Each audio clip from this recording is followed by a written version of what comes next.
Hello, everyone, and welcome back to the NRG Pioneer 5K trial from Fort Wayne. I'm your host, Mason. Joined by my co-host, Devin. Devin, are you excited for the last round of coverage here today? For you, we're going to have Joe Lisette come in afterwards, but are you excited to see some more Pioneer?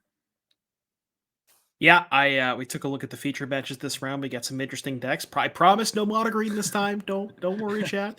But yeah, this should be. I've been having an absolute blast this whole weekend. Been having a great commentary with you, Mason. It's been a blast, and see what we can see what I Yeah, can sign exactly. And myself I've out had a with. great time starting off all the energy commentary with you. It's been a blast to do these last 10 rounds with you, and I'm excited to do that one. But before that, Devin, I don't want to be looking in the past. I want to look to the future at our future energy events because we have another one this month in Chicago, Illinois, the home turf for the NRG. We have a 15K weekend. Saturday, our first ever Pioneer 10K trial. This is going to be on November 26th and the 27th for these two events. The Pioneer one, the 26th. So big to note, this is post Brothers War. So you're going to see what deck list I won DreamHack with, and I beat Devin in the finals with. And we're going to have to know that already. So you can net deck us. You'll be ready to go. Pick up your cards from Energy there. But also on Sunday, we're going to have the modern 5K trial, just like we do at all the events of the 5K trial. This time it's modern. It's going to be a tried and true classic. It's going to be a great event. Modern in such a great place. Pioneers, and I think actually a pretty good place outside of green. And maybe this new set is going to push some things to change that up. So that's really exciting for that event. But that's not even our last event of the year, Devin. We still have another one after that. We have our NRG 20K weekend with the Showdown. This is December 10th to the 11th in Louisville, Kentucky. Very important to note. The Saturday 15K is a showdown. So if you've been watching this event, looking at the leaderboards like we talked about, like, wow, I wish I could join Jesse Robkin and Piper Powell and all those great players at the end of your champs. If you win our showdown event, you're in. Piper Powell got like that, 15K, great event. Speaking of which, let's go to the 2022 leaderboard here. This is what it's all about. This is for our energy champs at the end of the year. This is why we see players like Zach Allen, Zoe Reedham, and Will Kruger coming out and battling in all the events. And I wanted to give a little update on some of these players too, because names in orange are already locked, but the names in white are trying to lock up this yearly leaderboard spot. So, for example, Mac here, Indris, who's at 11th place right now. Unfortunately, we saw in round one, hasn't got much better, had a 1-3. Will Kruger here, who's sitting in 8th place in prime position, is on a 2-2 record for the day. So still live for top 8, still has a chance to get some good points. We're going to have to battle back. Same here for Zach Allen, our number 1 for the yearly leaderboard, also at 2-2.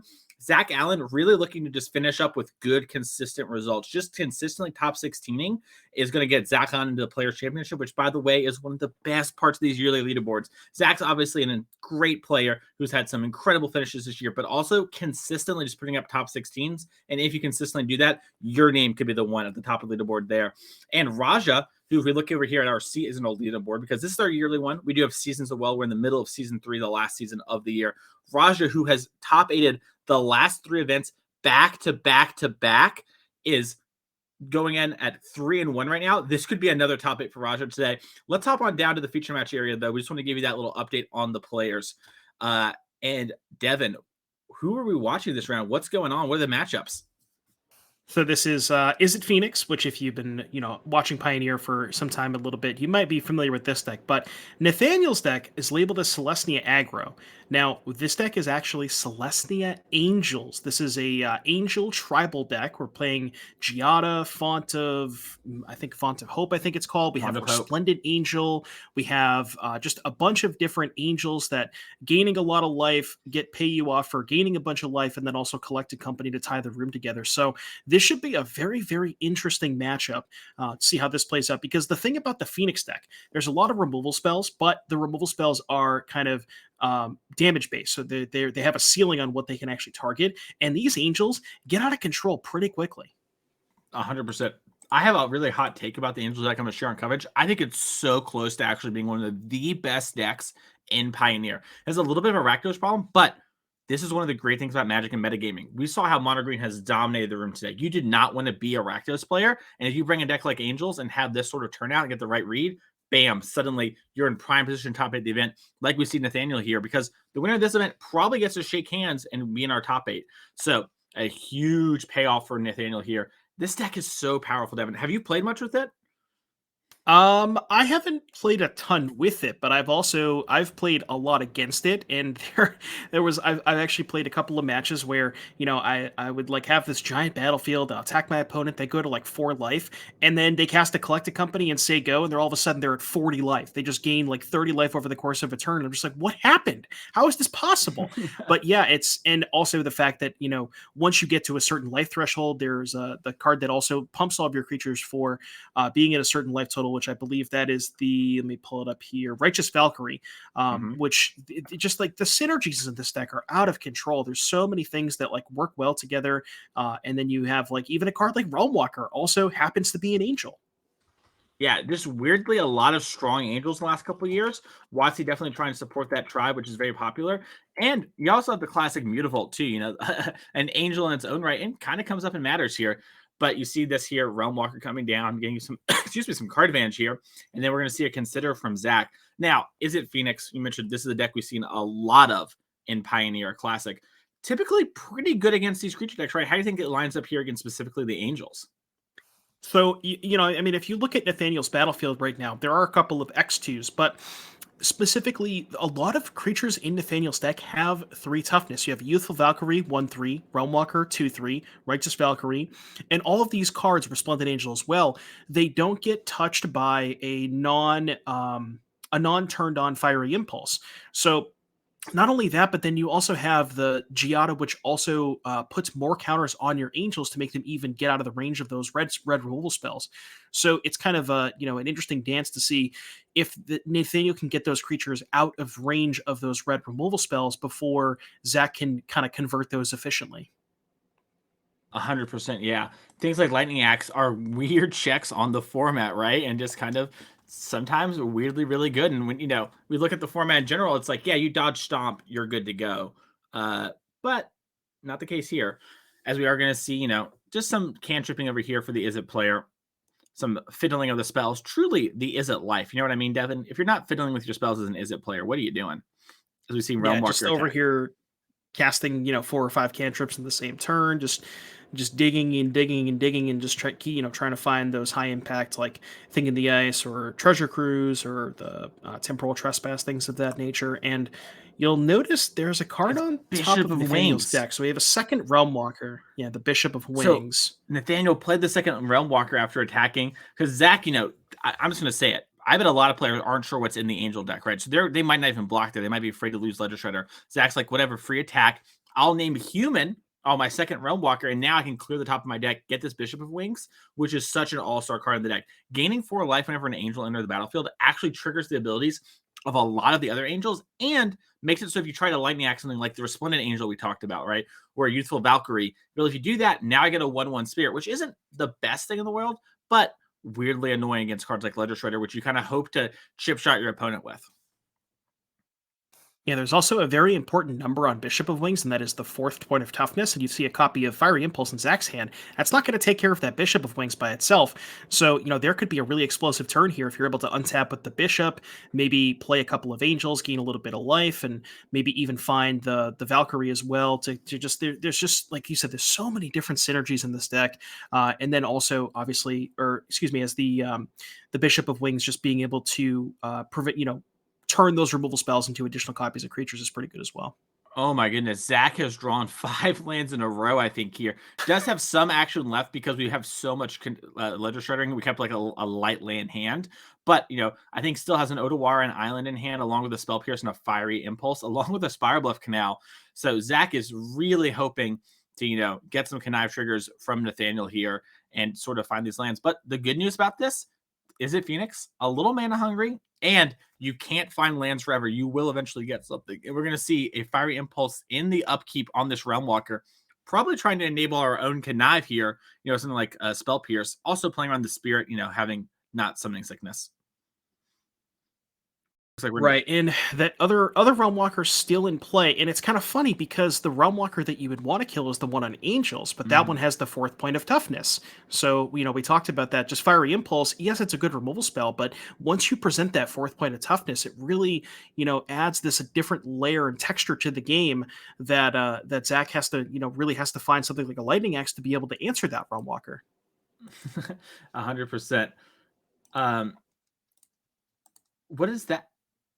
Oh, that's the pathway. Okay, What are I we had a looking? moment where I thought that land was some weird legendary land, like I don't know, Seagate Wreckage or something, and I was like, Seagate Wreckage is so sick with your Mutavaults, but we do have Resplendent Valkyrie instead, which is the one we talked about before. It's going to gain 4 life from the Bishop of Wings, and we are dangerously close, Devin, to having the +2/+2 for everybody.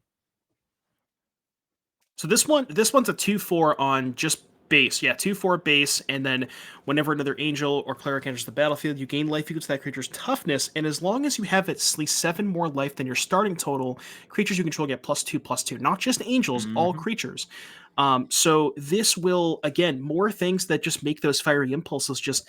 I mean, if you look at the battlefield, there's 3 creatures that don't die to fiery impulse, and that is kind of the a lot of what Zack has access to with regards to removal spells. So Nathaniel doing a really good job at making sure that these creatures are getting out of range pretty quickly. It looks like lining up an attack here as Yeah, you well. know what? I kind of really love this attack because Zach used the Fiery Impulse on your turn, right? And if you had another Fiery Impulse, we probably would have used it to kill the Bishop of Wings to turn off the synergy. So you know there's probably not another removal spell in hand.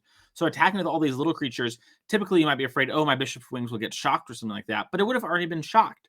So now we see this opt growing Ledger Shredder, which does make it so it can kind of block something, but off the connive there, discarding Spell Pierce, still a great attack. And if you kill any of the creatures besides Skyclave Apparition, you're gonna get a angel token. I'm sorry, a spirit token as well.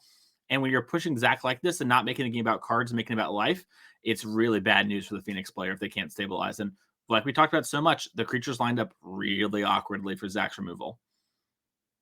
Right. Now, I did take a look. I think Zach did find a copy of Lightning Axe, so that one will probably end up taking out the Valkyrie because that seems to be, at least from my perspective, I think that's the most impactful card in the battlefield right now. So maybe you see something like maybe a second Ledger Shredder, a Lightning Axe to take out the Valkyrie because you want to make sure you get rid of that thing before you're able to untap. Because once you get to that 20, I think it's 7 more life. Once you get to that life threshold, that thing now has 6 toughness because it does pump itself, and then you won't be able to touch it with the Lightning Axe.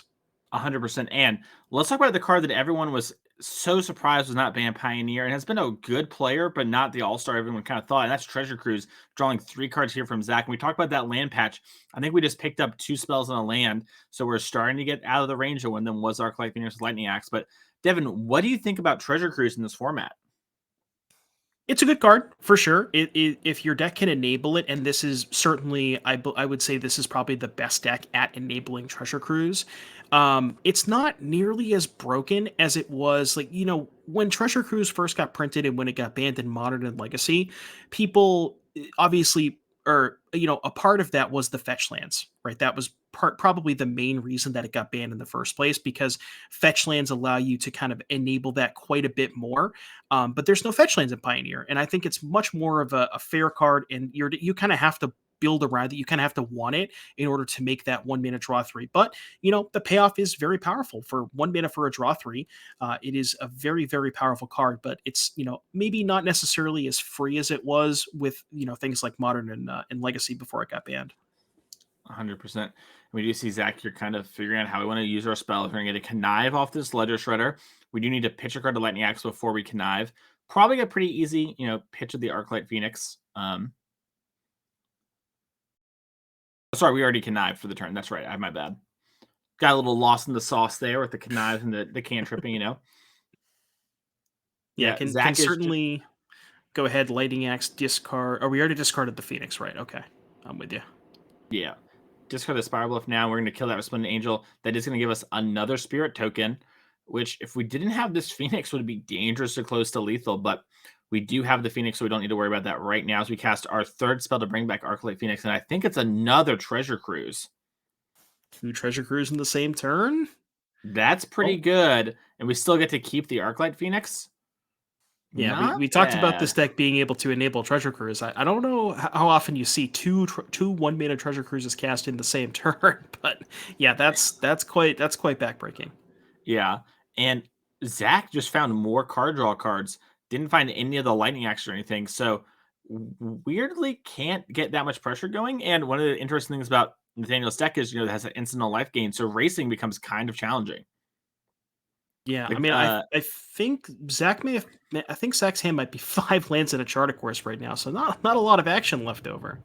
agreed. I think one's Otawara, but yeah, it's not like that's some real like, okay, here's a band-aid for your boo-boo, you know? It's still 5 lands in hand. The treasure cruises and the draws for Zach have not been kind, but still showing how powerful this deck can be as we do attack for 2 with the Skyclave Apparition token. Yeah, and Nathaniel's been able to untap with this Realm Walker, 4 turns now? Hasn't been able to generate a ton of advantage off of it. I think Nathaniel's just kind of hit a couple of lands. There was that one turn he hit the Bishop where had to play the second Realm Walker on Human. That was kind of awkward because you would much rather play that on Angel, but wanted to clear the top to kind of get an extra card. But yeah, hasn't really had that really explosive turn off of Realm Walker where you see, maybe play 2 or 3 spells off of it, kind of keeps I guess bricking as it were, but have to see. I didn't quite get a good look of what Nathaniel drew, but as the board sits with Zach at 8 life, you can fire up 2 Mutavaults, attack with everything, 2 blockers on the Realm Walker and the Mutavault, which has 5 damage coming through, so not quite lethal. Maybe if you throw something like maybe a Skyclave Apparition on a Shredder, that can maybe mess with the math a little bit. Well, we'll have to see what Nathaniel has. Yeah, it's gonna be interesting. Nathaniel has something in his tanking. I have to assume that the top card of the deck is not something that is beneficial to play pre-combat. And if you're attacking with Realm Walker, it's probably nothing you can play in general because the option for it to die could be there. Is this a collecting company in hand? I'm trying to figure out if we're supposed to main phase it. Perhaps. If you hit double Resplendent Angel, we'll gain 8 life, +4/+4 for the team, and I promise that's lethal. The other thing that you could do is the Righteous Valkyrie, because they check themselves, right? If they both enter the battlefield at the same time. So if you hit something like a double Righteous Valkyrie, you gain 8 life, you go to 30, that pumps both of them. But looks like no Cocos because we're just firing up the Mutavaults. Yeah. And it looks like we're going to get some blocks on the Mutavault, and then we're going to finally kill this Realm Walker. It's looking to be the case. Zach is going to take 5 with the current block and go to 3. Zach kind of taking a moment like, do I need to kill this Bishop of Wings? Does gaining all this life really matter? What does the Realm Walker really matter? I know the top card's probably not something that that Nathaniel would play. Otherwise, he probably would have done it before attacking, and potentially losing that Realm Walker. Yeah, well, the nice thing about this attack, remember that Bishop of Wings, we're going to get 2 angel tokens because both the Mutavault and the Realm Walker are dying. They're both angels. So getting 2 tokens, putting Zach to 3, now you have 6 attackers versus what is effective. Oh, and the Mother Mutavault. Wow. That's a if you're going to draw a land, that's the one. Whew. Yeah, it's going to be pretty tough for Zach to be able to present enough blockers, like a combination of blockers and removal spells, to be able to survive this turn. That Bishop of Wings has been doing a lot of work this game. Yeah, one thing to note is like we talked about this Izzet deck, and just Izzet decks in general, right? They have a lot of control and manipulation over their deck, and they really let you play these different games. But if you don't give them time to, it doesn't really matter. And we're seeing Nathaniel do a great job of like, whatever, I need to win in the next 3 or 4 turns. I'm going to lose some creatures. I'm going to push some damage. And that's great role assessment. And that's why we see Nathaniel here at 4-0. Yeah, so here's the pieces of the puzzle, and the 4th card down from that is a card that might be able to get Zach back into this game. That's Temporal Trespass. So Pieces is the first spell. Now, the one thing you have to think about is, do you have enough cards to delve off of this? So there's 3 cards in the graveyard. Pieces is the 4th. If you take 2 spells off of this, that's 3 more cards in the graveyard. That's 7. Then you need... You just take 1. Yeah, that's the other thing. You could just take 1 spell and bin the rest of them and then still be able to cast that Temporal Trespass, because I think you need something like that to get back in this game. Yeah, I don't know how you're winning if you don't take another turn with what we have currently. Maybe you can like Charter Course into 2nd Arclight Phoenix, and then from there find a removal spell, and then you'd have 2 blockers. And at that point, the game would stall out. And the top card of the deck is probably a land or something like Collected Company. Once again, Zach probably doesn't know all the exact contents of Nathaniel's deck. But it's pretty easy to assume a creature deck with all things that cost 3 or less and has green. Probably a Collected Company. Right. So 7 attackers, right? 1, 2, 3, 4, 5, 6, 7 attackers. And we need to present 5 ways to do that. So we would need a combination of like 3 blockers, 2 removal spells, or 4 blockers, 1 removal spell. So yeah, like you said, if there is a 2nd Phoenix, which I don't believe Zach found, that could be something that he's looking towards. Yeah, Drew 2, he did find Thing in the Eyes finally. That's a big card for Zach. Zach wishes he found that a lot sooner now. But Zach has kind of seen the writing on the wall here. He still has one land for turn, but he's just going to pack it up. That's it. Last land was either an Otawara or a Shock, and neither of those really quite do the job. So Nathaniel up a game on Angels. You'd love to see it. Let's see if we can pull up this Angel Sideboard, because I got to see what we have for here. I'm going to read the cards out to you, and I'm sure you won't need to read any of these, Devin. Guardian of Faith, Shaper Sanctuary. Guardian Faith is the 3, Shaper Sanctuary, Rest in Peace, Damping Sphere, Weathered Runestone, Redain, and Archon of Emeria are all 2s. So we got a bunch of 2s and then 3 Guardian of Faith. What cards are you kind of liking in this matchup? All right, well, I'm reading Guardian of Faith right now. So 3/2 Flash Vigilance enters the battlefield, and any number of other target creatures you control phase out. Not sure if we want that one, although if you expect maybe some sort of red sweeper in the sideboard. But the one thing about this Angels deck, and something that came up that game very a ton, was the fact that these Angels are really good in the face of something like a Fiery Impulse. This red base removal that only deals 2 and 3 damage. These Angels, a lot of them have 4 toughness. So as far as cards that I think I expect Nathaniel to bring in, I think the Rest in Pieces are pretty good here. I like the Archon of Emeria's, stopping your opponent from being able to cast multiple spells in a turn to get back a Phoenix. And Shaper Sanctuary is interesting. It's kind of funny because a lot of your creatures blank a lot of the removal in the Phoenix deck anyways. So do you even want to go towards something like Shaper Sanctuary if your creatures are already, not that your creatures are not dying most of the time against those red removal spells? Tough to say, but I think the Archons and the Rest in Pieces I like a lot here. Yeah, I agree. It probably just comes down to how many Rending Volleys you think your opponent has versus how many cards are just not that good. But like you mentioned, the deck kind of lines up pretty well against Phoenix, and even Portable Hole is a card that doesn't, do that poorly at lining up. Let's do check out Zach's sideboard. You want to answer the Thing in the Ice real quick as the players are shuffling up here. But yeah, it's going to be interesting to see if the Shaper Sanctuary comes in. Seems much better against something like maybe Rakdos. Anyways, Zach's sideboard over here for Izzet Phoenix has 3 Mystical Dispute, and then 2 Unlicensed Hearse, 2 Rending Volley, 2 Abrade, 2 Young Pyromancer, 1 Disdainful Stroke, 1 Aether Gust, 1 Sweltering Suns, and 1 Crackling Drake. So I think what I would probably do here, now I've seen a lot of Phoenix players board in these Young Pyromancers in spots where I don't expect them to. So it seems to me that they bring these in a lot of matchups, and I have to imagine that you probably want to go towards them in this matchup especially when you're probably going to bring in the 2 Rending Volleys. I like those a lot. And then it's like, this is the sweeper that we have in the sideboard, Sweltering Suns. Sweltering Suns doesn't even kill a lot of what's going on in the Angels deck, so I'm not sure you want to go towards that. But I think the Pyromancers, the Rending Volleys, potentially the Abrades, and maybe the Crackling Drake to kind of diversify your threats a little bit, especially if you expect your opponent to have Rest in Peace. Yeah, kind of like Crackling Drake. I mean, your opponent's a mono white deck for the most part, right? So you've got to assume that a card like Rest in Peace is in there. Even if your opponent chooses to play on License Hearse, right? Just because maybe that fits better with the beatdown plan.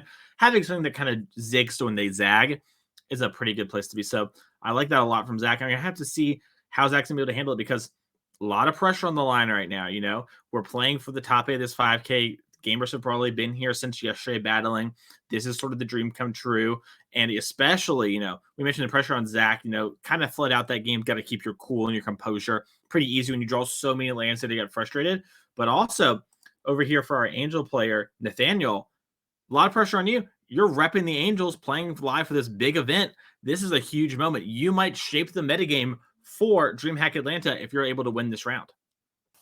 I know you mentioned you like the Angels deck a lot right now. Do you think that this is something you would ever consider for playing in Atlanta? I have talked about potentially playing this deck for Atlanta. It was one of those things where when talking with people beforehand, it was like I'm keeping my eyes on Angels during the previous season for Brothers War because I thought there might be some like Valkyrie type card, like picking up the people from the battlefield, and it's gonna be really strong. And so I had my eyes on like if we get some really good 2-drop or heaven forbid a powerful 1-drop Angel, I'm like definitely gonna spend at least some time trying this out. Someone's gonna have to beat my face in for a bit with Rakdos before I switch off it. As of right now, I didn't see enough in the previous season that had me super excited. But I do think that if you think mono green is going to be the deck of the tournament when it comes to what people are going to play, you think you can't play mono blue because no matter how good mono green is, Rakdos players are going to be there, and mono blue versus Rakdos is like a near impossible matchup. This is a way to kind of meet in the middle where we see Bant Spirits is kind of fine, but still really bad against Rakdos, this deck dodges some out of the removal and outgrows the power that the green deck can ratio in, so you can actually sometimes block and stuff like that. So to answer your question, I'm kind of a believer, but I need a little bit something. Nathaniel can win today. I can spew a lot of time getting ready for DreamHack Atlanta with this deck. All right, I see. So if Nathaniel wins, then we're gonna see maybe we get a couple of Mason leagues with Angels. I agree with you. I agree with you as well. It's funny because we talk about how Mono Green is like this deck that's just 20% of the metagame. It's everywhere. It keeps winning everything. There are quite a few decks that can boast a reasonable win percentage against Mono Green. The thing that you have to find is, and the reason that those decks aren't showing up nearly as much is because, as you alluded to, those decks, a lot of them happen to have not the best Rakdos matchup. Now, this deck definitely doesn't have a great Rakdos matchup, but the card Collected Company is very, very powerful against a deck that's trying to 1-for-1 you up the curve. So that is kind of something that the Angels deck has going for it. So if you can maybe find like the best Collected Company deck that also happens to be good against Mono Green, probably a good recipe to be for Atlanta.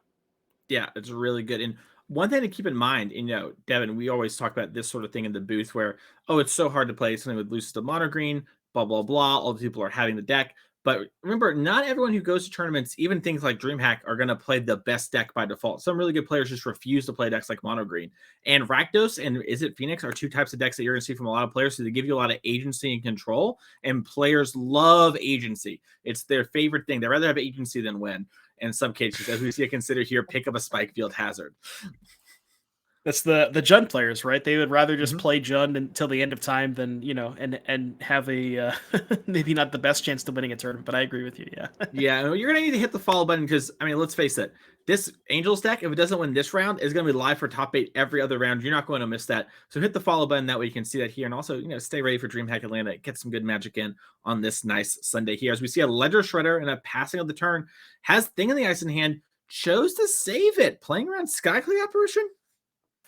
I like this play a lot from Zach. So Zach's on a mull to 5. Obviously, not a place you want to be on, a mulligan to 5, down a couple of cards. So I think what Zach is trying to do is say, okay, here's this 2-drop. Maybe you kill it, maybe you don't. But I don't think Zach really cares if the Shredder is dying because there's not a lot of spells left over. And the way that Zach is going to win this game likely involves Thing in the Ice as he draws a second copy of Arclight Phoenix, not where you want those to be. Yeah, Arclight Phoenix does not line up well against the 2-4. That's the high-level insight you can expect here from NRG Series Live. As we see a tapping of 3, and it looks like it's going to be, I believe that one's Resplendent Angel. Oh, boy. So are we making Angels? Yeah, so this one you need to gain 5 life on the turn if you're going to make an Angel. But Resplendent Angel does have an activated ability, and now that we have buffed our life total to 28, this means our Youthful Valkyrie, our Valkyrie here is a 4/6, so it gets to attack in, and we just have to chump block with the Arclight Phoenix, and our Bishop of Wings also got the buff. That's the 3/6. All of our things, except for this Resplendent Angel, don't this day to Lightning Axe. Everything's like unkillable. How do you kill him? We did get the Angel too. My goodness, this is quite the draw from the Angels deck. We talked about how this deck just has so much synergy built into it with, the fact that a lot of these cards, like you said, don't die to Lightning Axe, which is the biggest removal spell on Zach's deck, and just more stuff that all of this stuff is just so hard to kill. You can't race this. He's at 39. Yeah, that's a lot of life. I forgot they have lifelink on the creature, so that's how we gain the life to get the Angel in play. Oh my goodness. And this is what I mean too, though. When we were hyping the deck before and you're asking me, you play against the Gruul deck or the white aggro deck, you're playing the same game plan, but you have flying and life gain. So how am I going to, race me, whatever. All my creatures have lifelink and gain me life when they enter the battlefield. Nice deck. It's just not going to work. And we're seeing that come out here. Now, obviously, Zach did mulligan, has drawn a lot of creatures, but things like Portable Hole, and we're going to see the handshake extended. Nathaniel Wilson is just won that game and probably in great position to be in top 8 for our event. Probably going to see a double draw from them. So congratulations there. That is very, very exciting. Angels 5-0. When we started this broadcast, I'm going to be honest with you, Mason. I did not think that we would see Angels in the 5-0 bracket, but put on quite of a show there. Now, I have to say, the Phoenix player did mulligan to 5, so maybe not the best showing from the Phoenix deck, but that Angels deck looked really good. That draw was a beating. Yeah, and even if we had like maybe kept like a looser 6 or a 7, that didn't have Lightning Axe, without like the card Lightning Axe, that game would have been very similar. Maybe we would have seen another turn or two of chump blocking with Arclight Phoenixes, but we were going to be there kind of similar. So an important thing there. I really want to get Nathaniel in our interview. Hopefully Nathaniel has some time to pick up the card to come talk to us. We'll let you know if that's going to happen here in a second. But yeah, super exciting. Once again, love the Angel deck. Big fan of it. Glad to see it kind of representing here and coming out of our top 8. I know a lot of people who play the Angel deck. It always looks like a meme. Then you get in with it, and as long as you don't play against like Lotus Field or whatever, you're just kind of like, yeah, this deck is like surprisingly good. Like hard to really justify in a world of Rakdos is also super popular, but dang, if you can just fix the Rakdos matchup, you're in a great position. Yeah, exactly. This is, like you said, the deck just has this innate ability to put these creatures onto the battlefield. There's a lot of decks that have red removal spells, and this Angels deck has a lot of creatures that don't have red removal, all the X4s and 4 toughness creatures, and the fact that it just outraces these aggressive decks just don't have a chance of dealing upwards of 40 damage. What's the Atarka Red supposed to do against an opponent who is at 39 life? You only have 4 Atarka's commands. You can't cast one literally every turn of the game. So yeah, this deck seems real, and like you said, if you can figure out a way to fix the Rakdos matchup, maybe it's a top contender. Yeah, and also just thinking about like the other aggro decks too. How are you going to beat a 1/4 on turn 2? That's just huge. Like it eats most of your creatures in combat and doesn't die. Like, are you really going to Tarkus command to deal 3 and pump so that your thing lives and you kill my bishop? Cool. Nice time walk. I'll play this. Gain 4 life. Go. So there is like a lot of really exciting elements to that Angels deck there. Izzet Phoenix still in a really good spot in order to make top 8 of our event, is 4-1, and we love to see that. And we're probably going to see more of our Phoenix player as the round goes on for Zach. But regardless, dropping down there has some more rounds to battle out. How do you feel about Phoenix? I know we're about to talk to Nathaniel, who looks like they have agreed to talk to us. But before we do that, how do you feel about Phoenix in the metagame, especially after seeing that match? We did see a little bit of Phoenix yesterday from, I believe it was Hayden Otterhoff top-aided the team event yesterday with the Phoenix deck. I think it's in a decent position because you can kind of mix and match your 2-drop threats to be a little bit better against mono green. And given the fact that you have all these cheaper removal spells, you're a little bit better maybe against a deck that doesn't have so many 2/4s, maybe like the more aggressive decks. So I think it maybe has a decent spot in the metagame, but the Rakdos matchup I think is a little bit tough. So 100%. Well, let's go talk to Nathaniel. I want to hear all about this Angels deck. Nathaniel, congratulations on winning round 5 with the exciting deck. Thanks, much appreciated. So, is this a deck you play a lot? We gotta know. We need to hear the whole story, Nathaniel. Give us the rundown. I'm a big Angels fan. We love to see it. It's not a deck I play often. I'm not really a giant Pioneer person, but Angels are sweet. Angels do explosive things, and it's really good right now, I think. Sure. So is this a deck that you owned or maybe a friend handed to you? What was the kind of deciding factor in order to play? I know you just mentioned you're not a big Pioneer player. Yeah, I'm not a big Pioneer player. It's not the most interactive, right? Like I kind of do things not at instant speed and people react to me. So I don't have as big opportunity to make mistakes. Nice. Awesome. So as far as, if you're not into Pioneer, what formats do you usually play? A little bit of Modern, a little bit of Legacy? A lot of Modern and Legacy, yeah. What did you play yesterday in our team event? I did not have a team for that one, so I didn't play now. Gotcha. What decks do you usually go towards in Modern and Legacy? Modern Tron is my thing. It's my jams. E-Tron or Tron? Or Tron. Big okay, Tron. all right. Oh, yeah. Thought it was an intervention for a second. We're good. All right, sorry. Big. Good to know. Okay, that's good to know. How has your weekend been at the NRG, though? Is this a local event for you? Did you drive for this? Yeah, it's a local event for me. It's in my hometown. I'm back in town on vacation. Figured I'd jam some Magic in, see how good Angels was doing, and it's treating me pretty well. You love to hear it. What do you do normally that you're on vacation? You get to go to play some Magic. That's kind of sick and exciting. I'm in the military, so I'm just back on leave. Cool, awesome. Well, hey, thank you so much for that. Thanks. Are you qualified for DreamHack Atlanta? Are you going to be getting on down to that? I am not. Okay, cool. All right, well, I think, and the way the chat's looking, you might have inspired some people for DreamHack with this deck. People are really excited about this deck, and it's one that people always kind of talk about being good, but it's kind of cool to see it in action here. Yeah, I mean, the deck is really cool. You have a lot of really explosive starts with Coco. It throws off combat math a lot with people playing mono white or Gruul aggro, those types of things. And sometimes you just, hit 2 Resplendents and attack for a lot. Awesome. Well, Nathaniel, thank you so much. We're going to see more of you in our top 8, it looks like. So congratulations on that as well. We'll see you later today with your very awesome deck. As now, we're going to go watch some more Magic in the backup match. Awesome, so thanks. let's head on over there if we can. Pop up here 1 second. We're doing a little ping pong. Come up here. You go down there. That's how it works here on the coverage part of it. But yeah, I mean, that kind of shows proactive deck just kind of gets the job done. And once again, getting your opponent dead is the first thing in Magic that they teach you, but people often forget that. Yeah, always got to get him dead as quickly as possible. So I think we're ready to go back down to our backup match. So let's bring it over there. Awesome. So we're jumping down. We have Nick versus Andrew, Abzan Greasefang versus Boros Heroic. We do love to see it. I gotta say, by the way, I don't want to curse it, but you and I are at the end of our stead together today. This is our last one for a little while. We had no meme names today. Yesterday, we were plagued with Abzan aggro, whatever, and it was mono green. But today, everyone's been so great about putting their decks at the right name, and we love to see it. I wanted to shout those players out. Well, I was looking through some of the deck list this morning, and there are some of those people out there, but thankfully, at least for coverage purposes, we haven't had any in the feature match area. So thank you for that. Big shout out. It really does make coverage a lot easier, especially on the folks who are putting in the names as well. We want to make life as easy as possible for everybody. So what I'm hearing is if you use the correct deck name. But enough about that. Let's get into this matchup a little bit here. Boros Heroic, a deck that was really popular a while ago, and then Devin, there was the fabled feature match, you versus Doomwake. I mean, you versus Canister, sorry.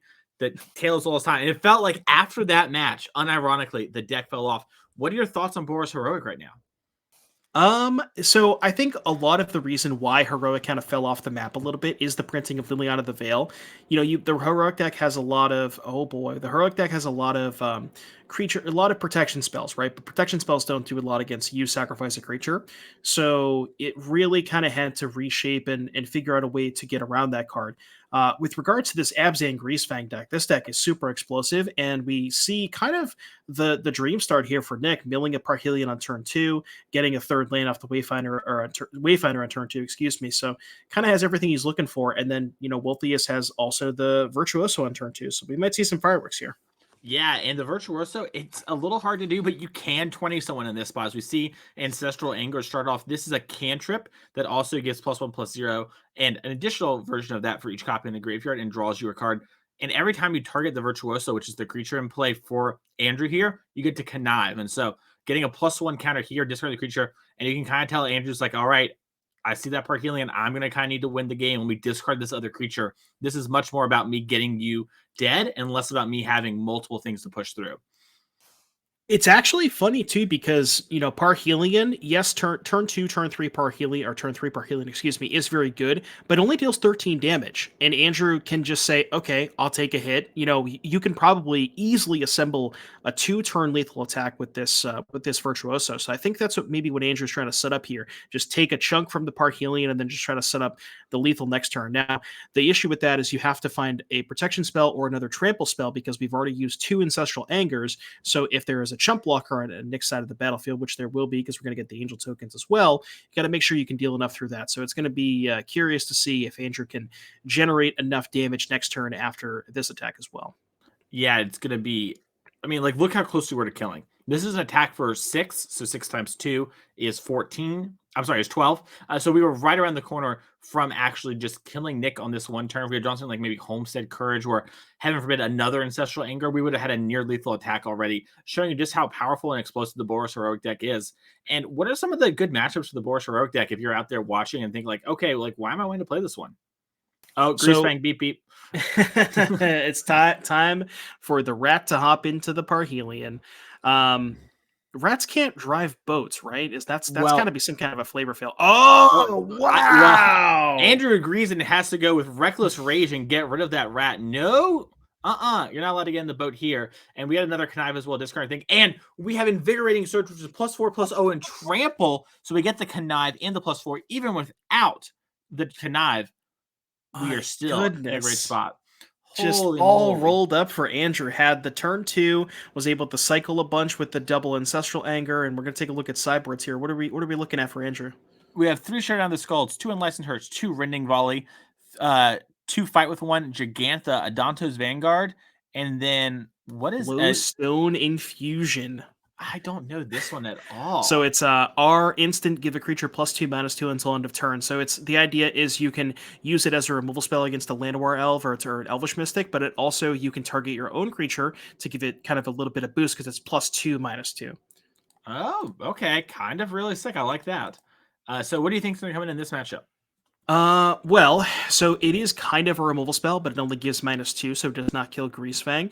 I would want to look towards the Rending Volley. Excellent card at killing a 3 toughness white creature, especially when you need to kill that thing on turn 3. And then the Unlicensed Hearses. So 2 Volleys, 2 Hearses, I think are pretty good inclusions here. Not really looking at much else, though. Yeah, I have to agree.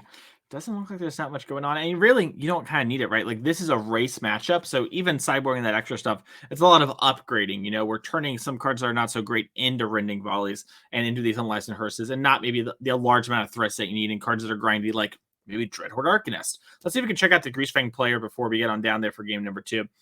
As it loads in here, we have 1 Eldritch Evolution, 3 Witherbloom Command, 2 Terra Sunder, 3 Abrupt Decays, 4 Fatal Push, and 2 Duress. What do you like for Nick here? Give me those 7 removal spells. 4 Fatal Push, 3 Abrupt Decay. I think I want all of those, and you could maybe consider Duress to potentially take like a protect you against Reckless Rage or Rending Volley. Maybe you don't want to go that route, but I think I probably want all of these removal spells. I like it there. Any thought to bring in Eldritch Evolution just to go faster, since it is a race while you're on the play, where you just kind of like, no, I'm just going to try and interact a little bit, and turn 5 Greasefang is going to be good enough with all this interaction. It's really tough. You already have 3 main deck. I'm not quite sure what Nick is looking to cut here. Generally, in the matchups where you're trying to go faster, you can shave on stuff like Chariot and Sky Sovereign because you maybe feel like you need the Parhelion in order to have a chance where you're not going to grind them out with Chariot. So kind of depends on what Nick's going to cut, but potentially. All right, let's go into game number 2 and see what we have going on there. As Andrew is drawing up, this is one of our time-shifted matches. Looks like Nick has kept, I would guess, a 7 on Abzan Greasefang. But yeah, we saw, Andrew had a lot of it last game, didn't even need to use all the cards, still had 3 or 4 cards left over, so Mulligan, not the end of the world there. And Nick hits a Sky Sovereign off the Citrus Supplier, so if we find Greasefang, that is one of the, the good medium vehicles to hit. It actually kills some creatures. Yeah, not setting up for the turn, the infamous turn 2. So the turn 2 is Stitcher Supplier, mill the vehicle, and the Greasefang. Turn 2 can't stay away. I don't think I've ever seen that happen before, but looks like has a Parhelion in hand, able to discard that with the Informant. So we could be setting up for a turn 3 here. We have Greasefang in hand and the 3rd land picked up off the Connive. There's like a passing of the turn. And we're going to have to see what happens here. We have double Greasefang, by the way. So even if there is a reckless... And we see Nick being like, hey, what's going on? And Andrew's like, I kept a 1-lander with interaction. And so Nick is going to have to pass the turn back because Favorite Hoplite is too big to attack into. Andrew here, lowering the shields for a moment, doing Ancestral Anger, getting some heroic triggers, getting some card draw, and attacking. Looks like it's about to be game over because there's no mana up, and we know Nick has the Greasefang lined up. And this isn't like last time. We might even see Nick do a block in order to play around something like Invigorating Rampage from the last time. Obviously, there is Trample because of Ancestral Anger, but who knows what's going to happen. Right, so we'll have to take a look here and see what Nick's got. There's the other Greasefang, and that should be all she wrote. All right, game 3. Game 3, yeah. Magic. Maybe if Andrew had more lands, we could have seen something there. But that seemed to be it for that. I don't think we have any more of that. Maybe that was the thing was updated wrong, and the Greasefang player had 1 game 1. I'll try and get coverage to let us know about that. But we're pulling up game 3 actually right now. It was correct. We're just having to pull up the VOD of it real quick because it is a time-shifted match, which is really exciting for us here. We love to have this technology and just get more magic to y'all all the time. So make sure to follow, by the way, if you're wanting more magic. Following is the best way to support the stream. If you want to help the stream out, something like a Twitch Prime or a Raw Tier 1 is great, and we love and appreciate that so much.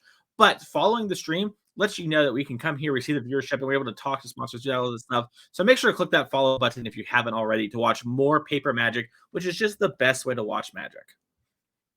Yeah, so I think we have game 3 rolled up for you, and here we go. We're gonna maybe try and see what players are doing here. And these first two games, if these first two games are any indication, this one's not going to be very fast. This one's not going to take long either. Yeah, Nick bottoming going to 6, but once again, you don't need to have all your cards to win. You just need to have certain cards. While the London Mulligan's so strong, and this can't stay away, get milled, but no vehicle this time for the Citrus Supplier. Yeah, had the turn 1 supplier every game. The first 2 games hit the vehicle. This game, not so much. And we see the turn 2 Illuminator Virtuoso here for Nick. So, for Andrew. So really setting up that turn 3. And, we might see something like last game where just, Andrew goes land 3, cast a couple of pump spells. Love this attack. Love it, because if you block, then, you basically can't block here. You just give the 3 more looks at the Parhelion. So love that attack there. Yeah, it's a great 2 and followed by the Fatal Push, because it's so easy to just Fatal Push that thing, get out of the way and attack. But if they had blocked, Andrew blocks Nick there, you could have the Parhelion and die, and we have a Battle-Wise Hoplite come across for 2. Yeah, comes into play tapped and attacking. Love it. Yeah, just, it knows what it's doing. We have a Rafine Informant here. Get a little connive action. Looks like we found the Grease Fang, but do we have a vehicle to pair with it? I don't believe so. It probably would have discarded that one pretty quickly, so I think we're trying to figure out... Yeah, okay. Discarding some Wayfinder, though, which does get you a little bit closer to that Grease Fang, so maybe has more copies of Wayfinder or more ways to find it. So, yeah, I mean, this is kind of just a race here, trying to see, does, Nick already has the Grease Fang. We'll see if Nick can find the vehicle before Andrew can present a lethal attack, so.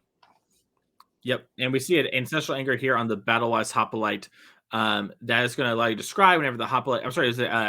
Homestead Courage, you scry every time there, and so get the +1 counter, get the +1 from the Hoplite. Now we have a 6 power creature, and that is the strength of this deck. You put this huge pressure in play, and that's why you can beat up on things like Mono Green and actually kill quicker. So it's also why we see players with Boros Heroic play that deck, and also just doing well today, right? Looks like we milled Grease Fang, a land, and something I can't see. I want to say a Rafine's Informant.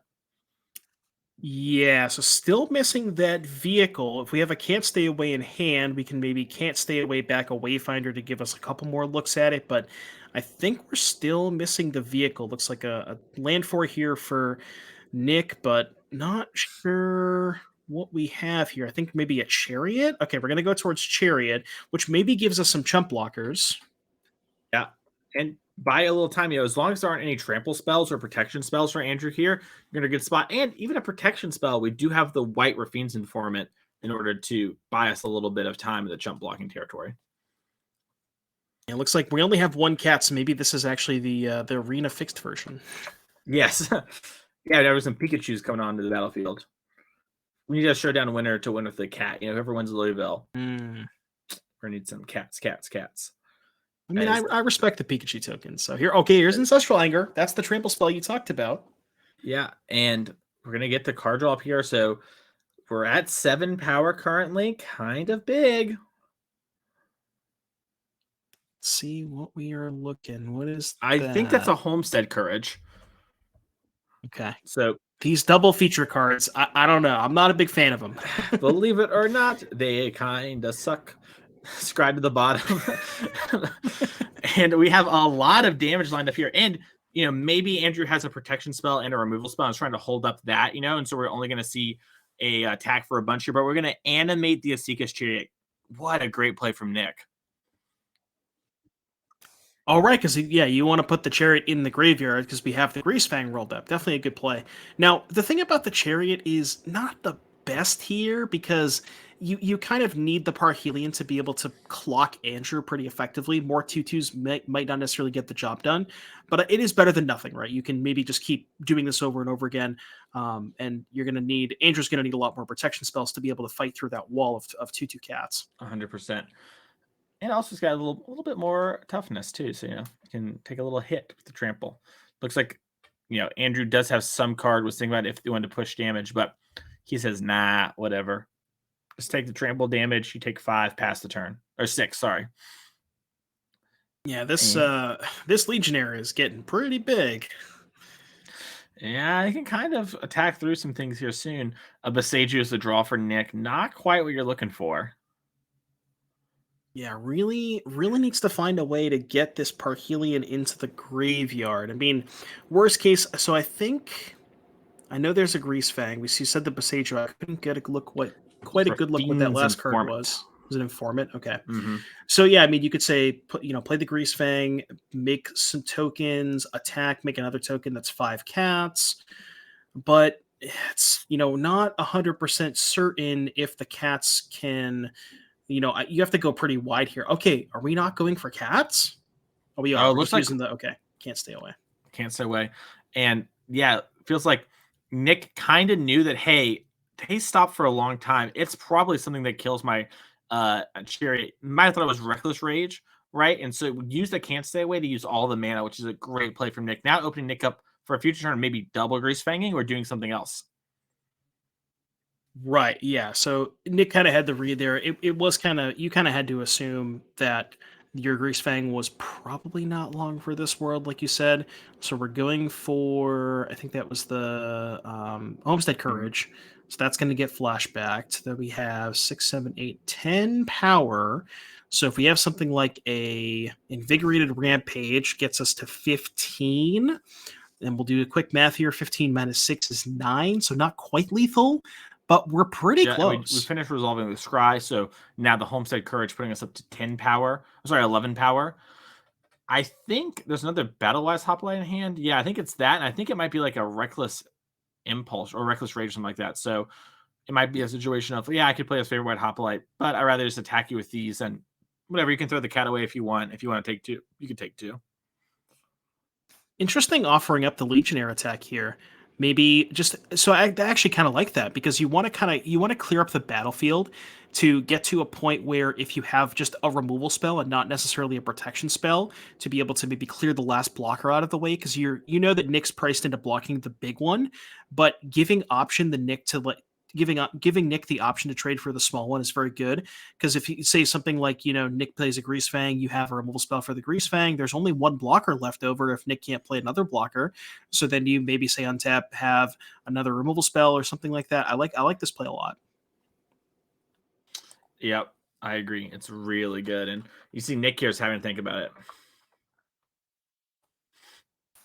Interesting that Nick would give Andrew the option of which one to kill.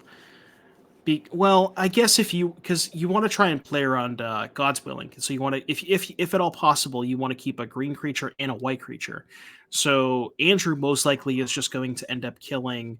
I guess at this point it doesn't matter because there's only one blocker left anyways. But if let's say the other line where you just chump block and don't trade for the 2/2, then you can have a green and a white creature back to be able to play around something like a God's Willing.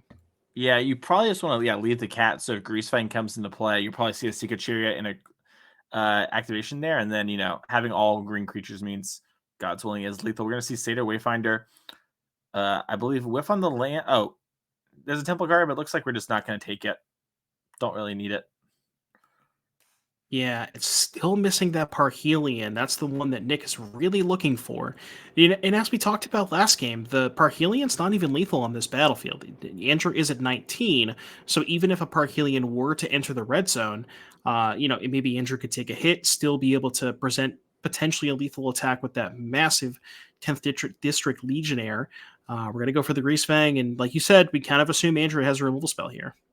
Yeah, it looks like Andrew didn't. So maybe there's protection spells. We see Secret Chariot into the battlefield, and weirdly, this Grease Fang might be on chump blocking duty because of protection spell. We might see a line from Andrew where it's like upkeep God's Willing pro black, get a little scry action on, and then just be like, okay, what's happening here? And then Andrew, take a moment to read Grease Fang, probably checking to see if it forced to crew. Typically we see Grease Fang always crew, but it doesn't have to. It's a May. We are going to see it get crewed up, though, and this does make sense, too, for Nick. You can attack him for some damage and make some more cats, and maybe you can't be God's Willing no matter what you do.